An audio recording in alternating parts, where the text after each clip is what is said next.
Heck yes. Okay, I think we're live. Dun, dun, dun. Hi, guys. Hello. Hello, everybody in the chat. Let me know if you haven't commented before, where you're at, where you're located. Absolutely love to hear where you guys are tuning in from. But I'm super excited and I'm a little bit nervous, but I think it should be fun. I want to introduce Melissa Paris to you guys and just kind of give you a little rundown of how I became introduced to Melissa was through the Royal Enfield Build Train Race program last year. Before this, I have to be honest with you, Melissa, I have like minimal knowledge as far as like racing goes, flat track and road racing. So I'm excited to like dive into that with you tonight. But that's awesome.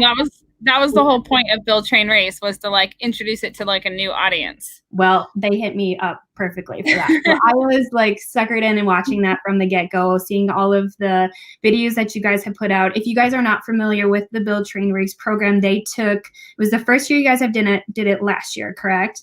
Yeah. It took 4 female riders from like all different walks of life.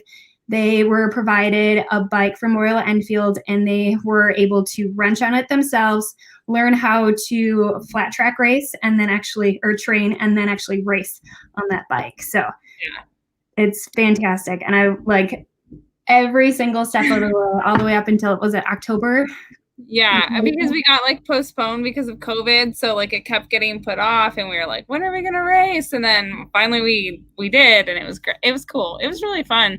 The coolest part, it was like all of us girls were in like a group chat together, and we were like kind of talking about like some of the problems we were having or like stuff like questions we might have. And I was like laughing because I was like, if this was like a contest with dudes, there's like no way we'd be like helping each other. Yeah. So it just kind of naturally happens that way, right? I feel like. Yeah.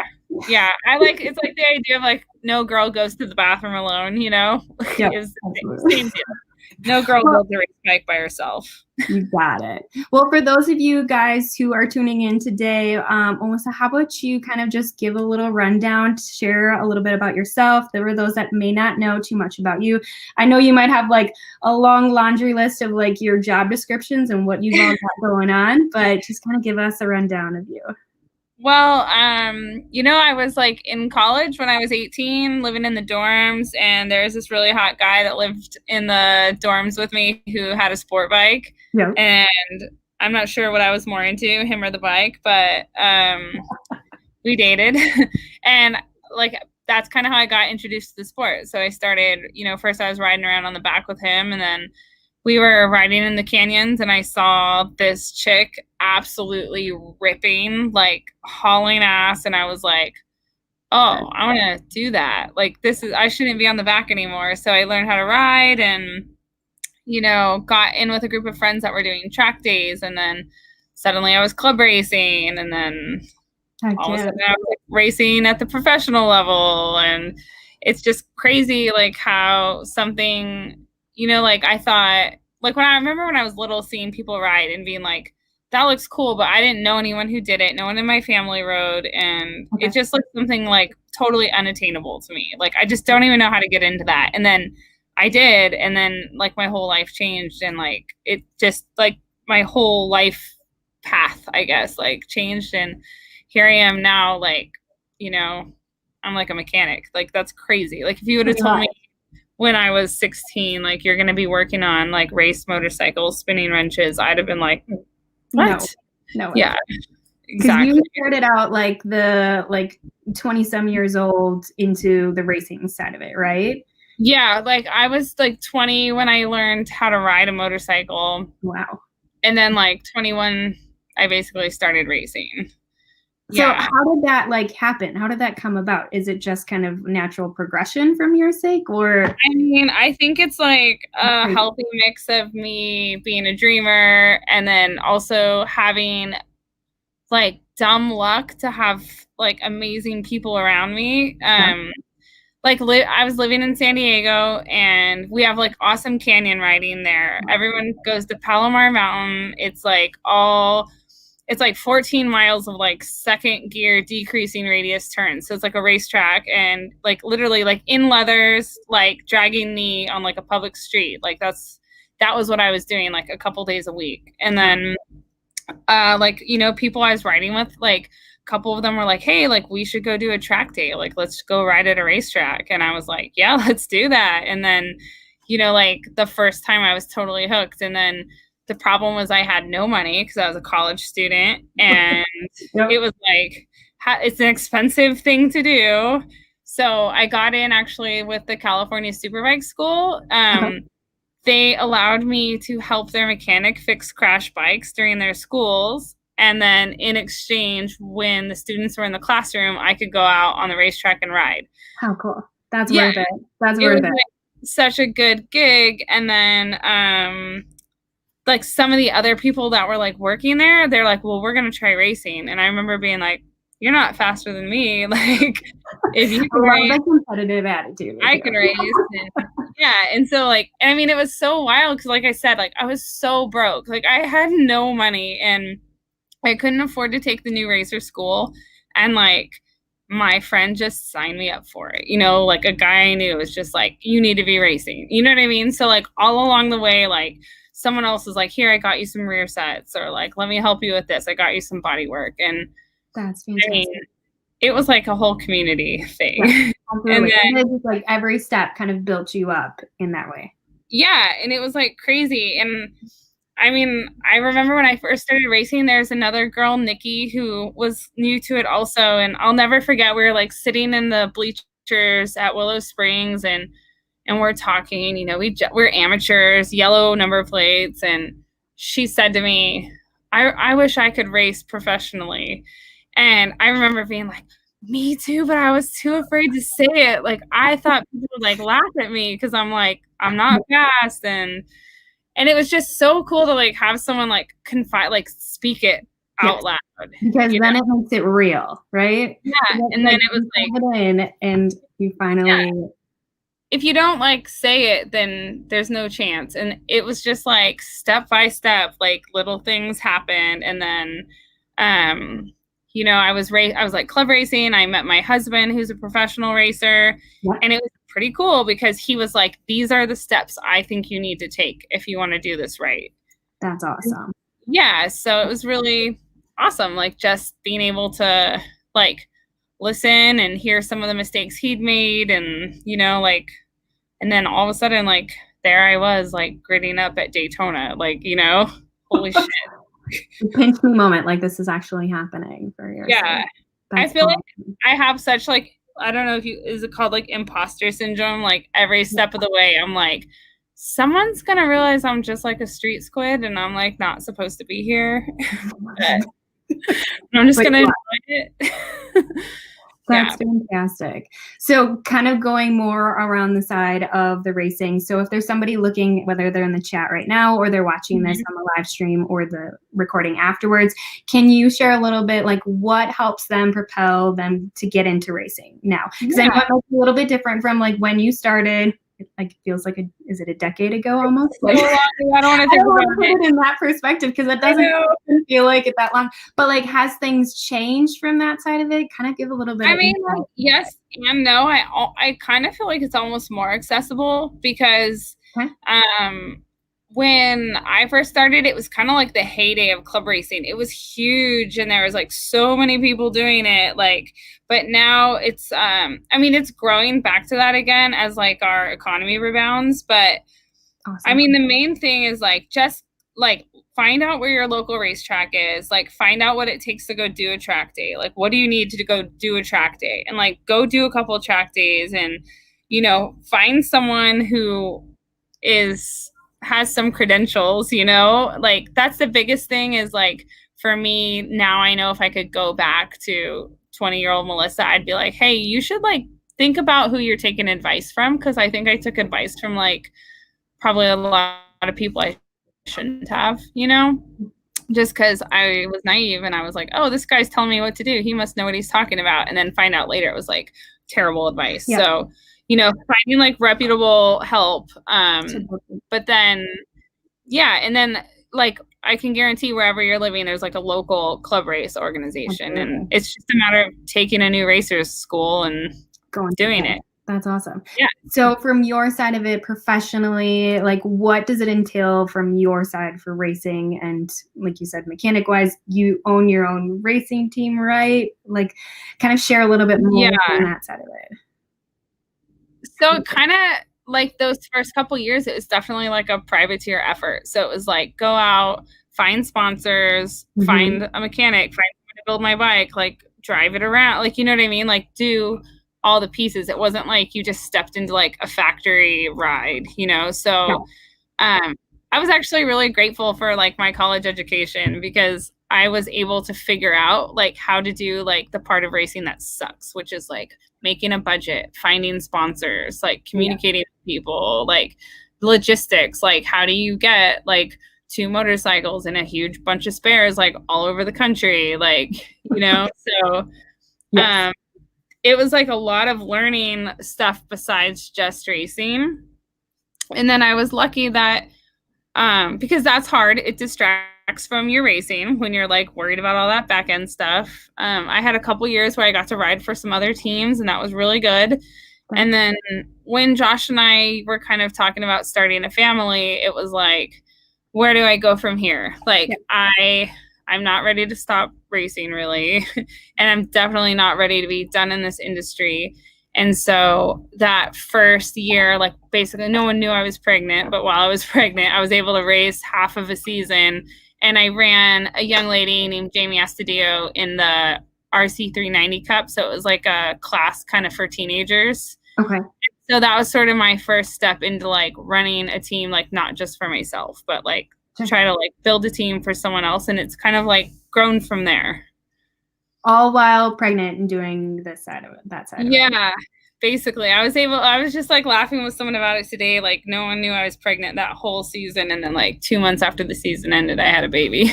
Oh, yeah. You were like invested still. You found ways to still be in motorcycling and racing from that side of it. So I commend you from that end of it. That's awesome. It was like really important to me, you know, like I think from, you know, my husband and I were married for 10 years before we had a kid.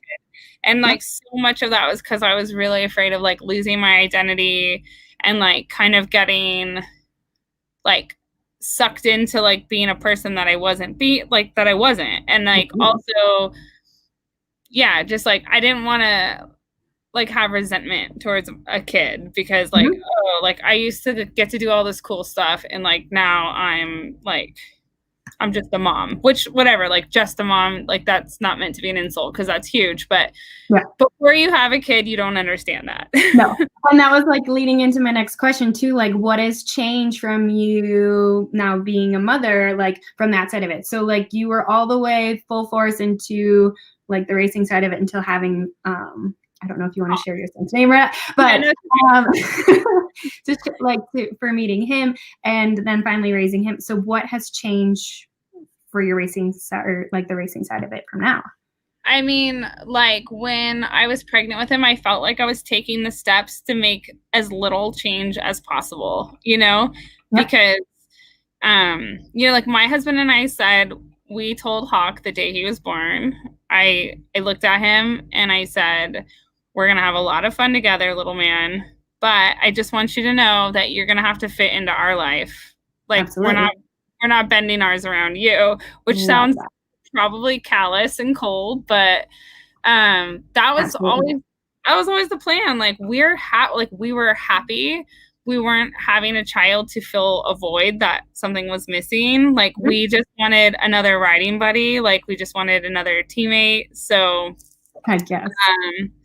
But I mean, obviously, dude, shit changes. Like, it's so hard. Like, I mean, it's fun to be talking to you about this because I'm not sure many people could relate. Like, I was in labor for 40 hours and I was trying so hard to refuse an epidural because I was so scared I was going to end up having a C-section, and I had plans to race 12 weeks later. Holy crap, girl. And I was like, I am not budging. Like you're coming out the old-fashioned way. Like, you know? And did things go according to plan for that, or? Yeah, well, I mean, I got the epidural, but he definitely came out the old-fashioned way. So it was just like, you know what I mean? Like I had it in I'm a control freak and a type A personality. So I was really trying to like, you know, plan how I was going to do it. And I think like the plans I had, I think most moms would have been like, that's cute. Like, that's cute what you think you're going to do. And I think that was a big part of why I didn't tell anyone I was pregnant. Cause I didn't want to hear it. Because you're going to hear more backlash than you are going to hear anything from the positive side, you felt like. Absolutely. I mean, someone did say something to me, like when it was obvious, this man, of course, was like, oh, just wait. After you have your kid, like you're not going to want this anymore. And I was like, you don't know. Like, I mean, I don't know. I don't know what I'm going to want, but like, you definitely don't know what I'm going to want. You can't make assumptions. Yeah. And it was crazy because I felt like he was saying if my wants didn't change, I was like a bad mom or something. And it was just like, man, there's like a lot of junk. You know what I mean? Yep. So absolutely. But you see like, the positive side of it too. So like, oh, sorry, go ahead, honey. Yeah.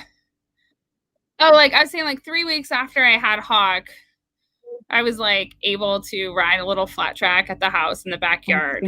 And I remember posting a picture with a caption of like, yeah, I definitely still want this. You know, like if anyone thought I wasn't, like nothing's changed, you know? Absolutely not.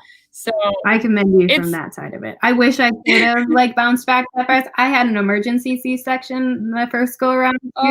So at 32 weeks, he was like less than a 5-pound little one. So like his head fit in the palm of my hand. And so for my sake, it was a little bit longer of a like time to get back. But even then, I was not able, like, I didn't feel comfortable jumping back on it. So we actually got rid of the bike. And then this last go around, so I have 2 children. I have a 6-year-old and a 2-year-old. But after we found out we were pregnant with my daughter, I was like, you know what? I'm going to do this and I'm going to figure out a way. I had to do another like C-section for that tick because terrified me going the opposite direction from that side. Like, I blame you. Side. But I was like, I'm going to find a way to do this and nothing's going to change. If not, I'm like, it's just kind of instilled my passion even more for riding. And it like seeing, and this is where I love, like, I want to hear your side of from Hawk's side of it, or Hawk's perspective. And I know he's still on the littler side too, but you can definitely see the like reactions that my kids get, like as just even a motorcycle comes down the road, or like when I pull into the driveway, their faces light up, and it just makes things a whole heck of a lot like just worth it from my end of it. So have you seen that with him already, or how is that? Yeah, I mean, like for one, like my appreciation for my time to ride has grown. So like I think I like riding more because now I like don't take it for granted. But from Hawk's side of it, I mean, I picked him up from preschool yesterday and I was like, hey, little man, like, how was your day? And he was like, I was just wanting to ride dirt bikes with you today. And I'm like, I was like looking at the like dad next to me waiting for his kid. And I was like, yeah, your kid's not as cool as mine. I promise you. Like, you know what I mean? And so like, I love that. And like, when he very first started talking, when he would see a motorcycle go by, he would say mommy and like point at it. And like, that's huge. Like, you know what I mean? Like, it's cool. Like, I love the idea that like Hawk is growing up like with both mom and dad riding, and he's at the racetrack with us all the time. He comes into the garage, he sees me spinning wrenches, like he sees me working on things, and I love that he's gonna see that and think that's like a normal thing for a mom to do, you know? Because like the more little boys that see that and the more little girls that see that, like that's just like a normal thing. Like then the more of them that are gonna do it, you know? Yes, that's awesome. You're building that next generation that's not even gonna think twice about any of those. Like Hawk is never gonna like question a girl who like does something like, you know what I mean? He'll never like look at a girl that's like into some sort of sport and be like, oh, like should you be doing that? He'll be like, yeah, you probably should be doing that. Let's go ride. Like he'd be the person to be like, all right, let's go race if they're racing, let's go ride if they're riding. But yeah, exactly. Yeah. That's fantastic. Oh man. So I want to kind of like have you share a little bit more of your 2020 visions. Like what's new coming up for you for next year? Because we're into December. As much as we don't want it to be, or maybe we do want it to be, I don't know. Like, share a little bit more from your side of it for you, for like your family. What's coming up for you guys? There's so much going on right now. It's crazy. Like, my husband, he does like a lot of coaching, so he's still working on that. Okay. And now I've become involved with Royal Enfield. They're doing another build train race program, but with road racing now. Okay. And so it's really fun. I've been brought on as like a mentor. So, excuse me, I get to help this next crop of girls. Like I get to help mentor them through the build of their bike. Absolutely. And then also like train them in road racing. And I am like so excited about it because I had so much fun with it. You know what I mean? And I get to like share what I learned, and I like like watching all the applications, like the girls, they did these video submissions, and like hearing them say like, yeah, like I've never worked on my bike, but I've always wanted to, or like someone's always just done it for me, but like it's something I wanted to learn how to do. And I'm like, yes, like this is my chance. Like we get to take these girls from like, I always say like, don't be a damsel in distress, you know? And so like, here's a chance to like teach more of these girls how to do these things, you know, because there's no reason they can't. Like your wrench doesn't know if you're a dude or a chick holding it, you know? So yeah. Absolutely. So that's a big part of 2021. And then aside from that, I'm sure I'm going to be involved in racing in some way. I'm not sure yet what that looks like. Last year I worked for another team, and while we were able to win a championship, which was amazing, it was definitely like a new experience for me, like not working for myself.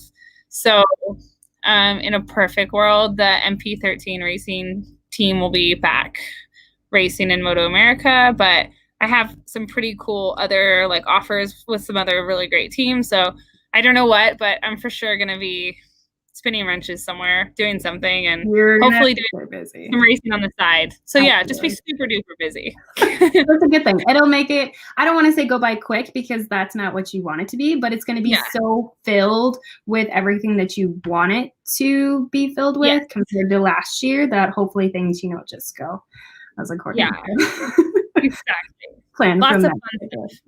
Absolutely. Mm-hmm. Okay, so I don't want to like have this go on. We could probably talk for like 3 or 4 hours from that side of it. But for the sake of viewers and whatnot, I want to kind of jump into some of the questions. I put a call out on my Instagram account and also for your Instagram account too, if anybody had any questions that they wanted to share with you. Also for anybody that's watching live right now too, definitely put them in the comments here. I know I'm a little bit lagged as far as like on time or real time and what we're seeing on StreamYard, but I'll be sure to share and pin those. But there are a couple of ones that came through, and then so if you want to kind of go like just shoot an answer if you're good with that style for it. There's a question here that says, tell us the first time you rode street. Okay, this is actually pretty funny. So my first bike, I was a college student. I was working at Cycle Gear. Okay. I saved up like $900 and bought this pile of a motorcycle off a coworker. Like it was so messed up. It was so tall. I couldn't reach the ground. Like, it was a 1988 FZ 600. So it was like bent up. And it was a disaster. And so my boyfriend took me in a parking lot and tried to teach me. And like, mind you, I didn't even know how to drive a manual transmission car. Okay. So like thing would like lurch, and then like it was so tall that I would like lose my balance, and I fell over like 3 times. And my boyfriend was on that bike then, right? Then yeah, that's true. Yeah. So my boyfriend actually was like, I don't think this is like for you. Like, I don't think we should do this, and like picked it up and put it in the garage, and I like sold it. But I was like not stoked on that. And another friend of mine was like, that was just a bad bike. And I found a little Ninja 250, and he took me to a parking lot, and it was so funny because when it was time to like go out on the street, I was so scared. I didn't want to do it. I was like so nervous. And I was like, what if I like stall at a stoplight or something and just like panic and like can't get going? Like I was so freaked out about it. Mental, And yeah. this friend of mine, my friend, actually, he sat on the back. He rode on the back of the motorcycle with someone who had literally just learned how to ride and promised me, like, don't worry, like if you forget to put your feet down, like or anything, like I'm right here. And he like rode around town with me like that. God, like that would be more nerve-wracking for me, is to have somebody else on the back of the bike, let alone try to do that. I know, but it was like, I mean, talk about taking one for the team, you know, but it's crazy how much I've changed like as a person, because I was so nervous. Like I was so afraid of stuff. And like now I'm like, obviously like I'm still me, but like I can't believe how much more like brave I've become since when I look at like that version of myself, you know.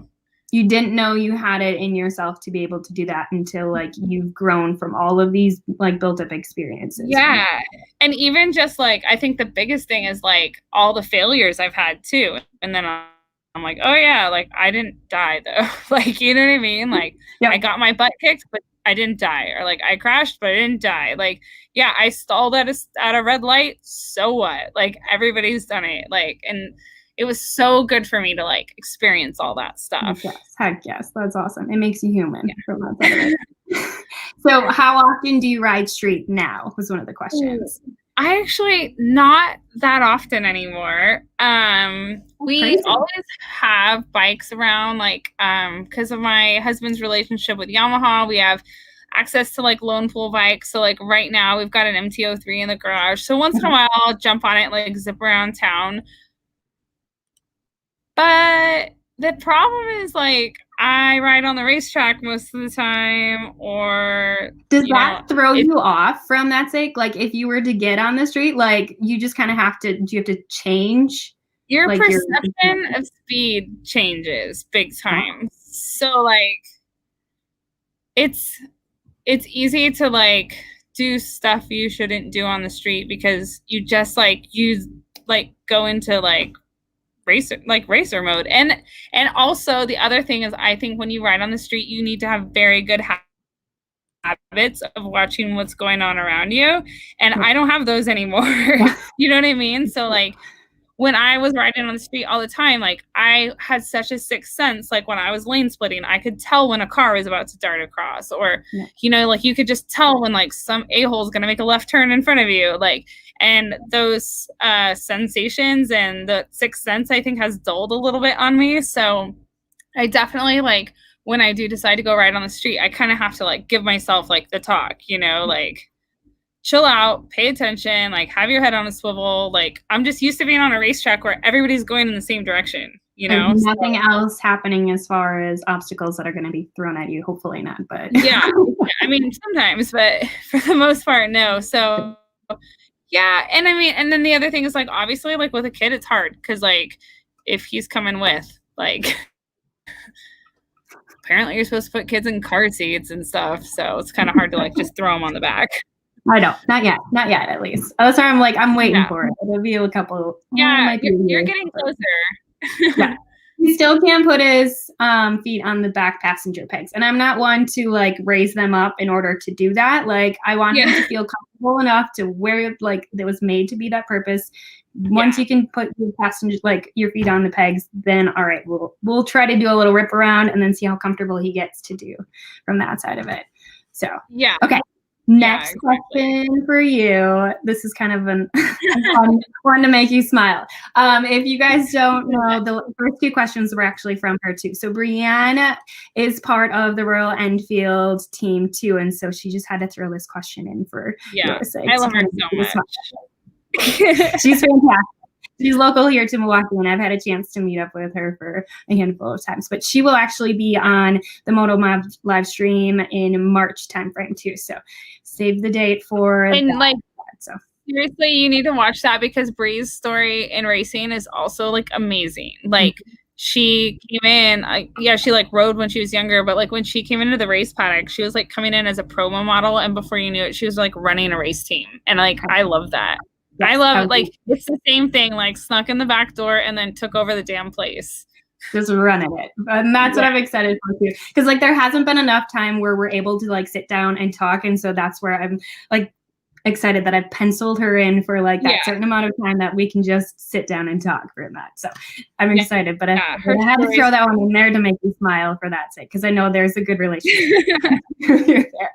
Well, there are 2 more questions that I have on here, and if there's anybody else that's online, I'll look back in the comments too. But this one's from Gabby. When did you feel comfortable to race after riding or after having your son? And I know you kind of mentioned a little bit about that. But. So originally I planned to rate, like originally he was due in December and I wanted to do the Daytona 200. Like that was my plan, and that was in March. The budget didn't come together to do it, but I was planning on it. But I think I did my first, like I rode on the racetrack like 6 or 8 weeks after he was born. There was never any like I never felt uncomfortable. Like, I mean, well, other than like the physical discomfort of having an actual child, but that part of it.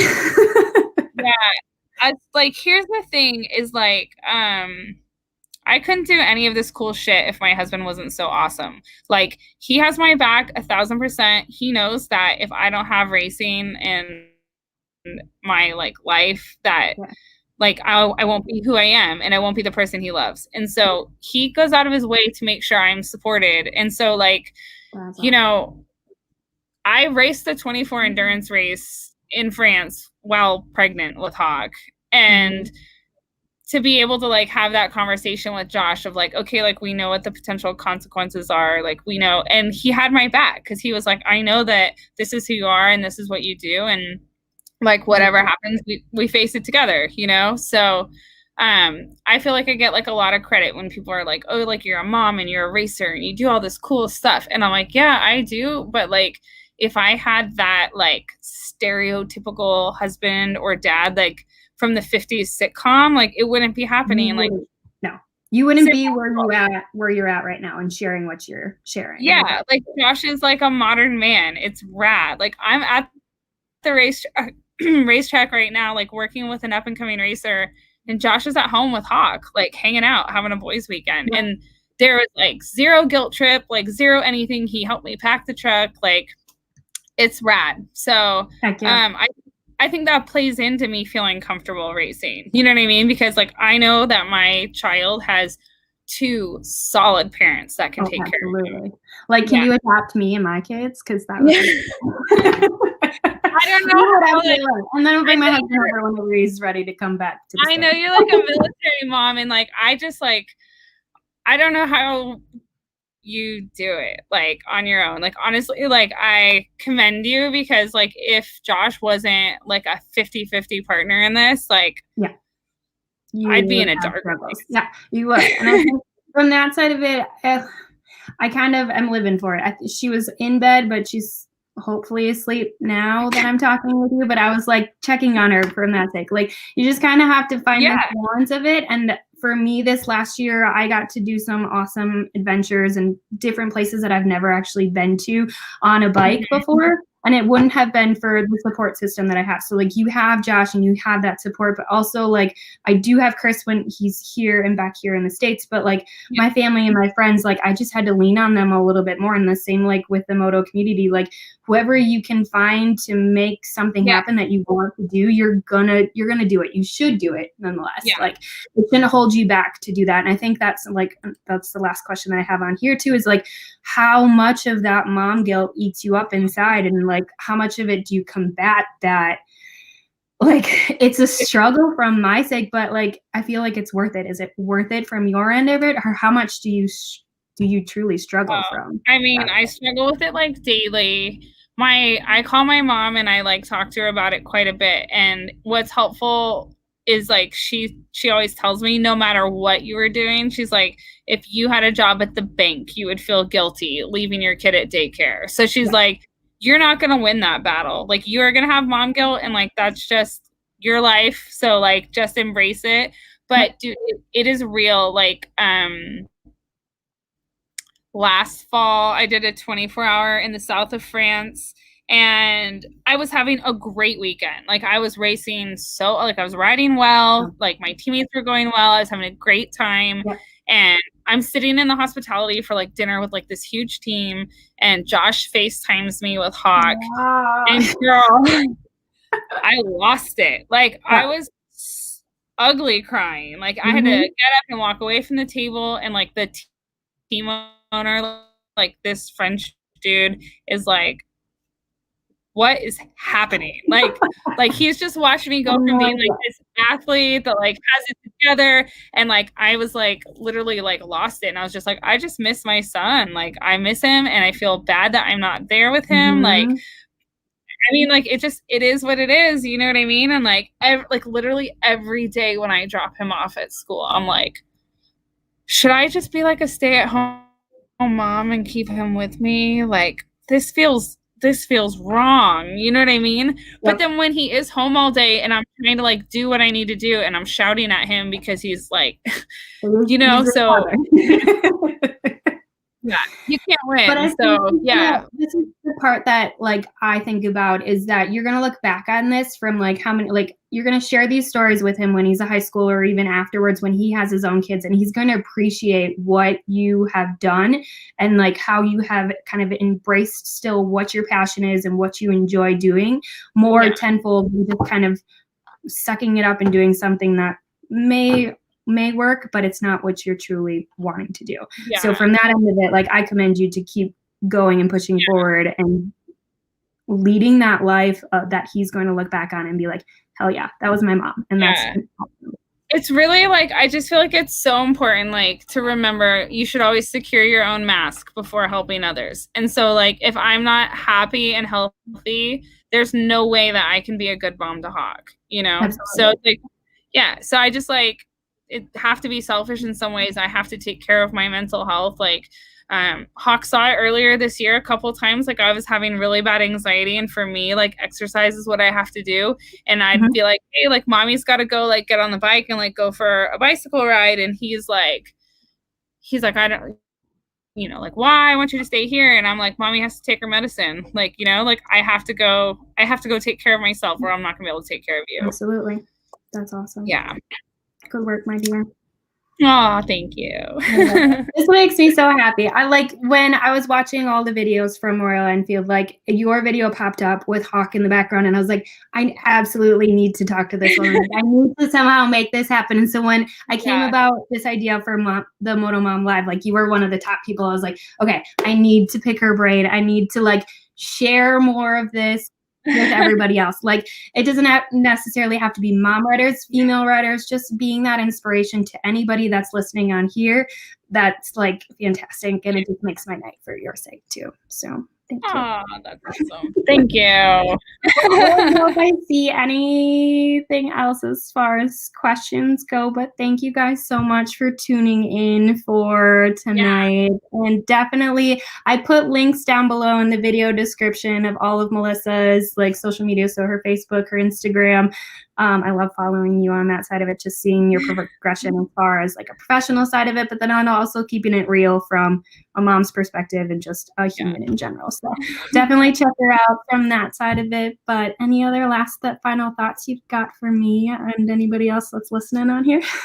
No, I mean, I guess like my big thing, like, I mean, obviously, like, thanks for having me. It's super fun. It's like such a new thing to like, for me to meet other moms that are like into doing this. But, you know, like, I just like, my big thing is like really stressing that like community, like the more we like share our stories and like help each other and like give each other advice, like for when it's hard, you know what I mean? So, all the people that are watching, if you have a mom, or if you are a mom, like lean on your friends. And if you're not, and you know one, like try and, you know, offer to hold that baby so she can go ride, you know? Yeah, absolutely. That's right. Like in a heartbeat, I would appreciate on that side. And I will be that person to hold that child. But then I was like, okay, we're switching off then. Exactly. So if I'm ever in California, which I'm trying to be at some point soon, we need to meet up for coffee, drinks, whatever it is, get to meet in person too. But thank you guys so much for tuning in, and thank you again, Melissa. This was fantastic for it. Yeah, so. No worries. Thanks, guys. All right, see you guys later. Bye.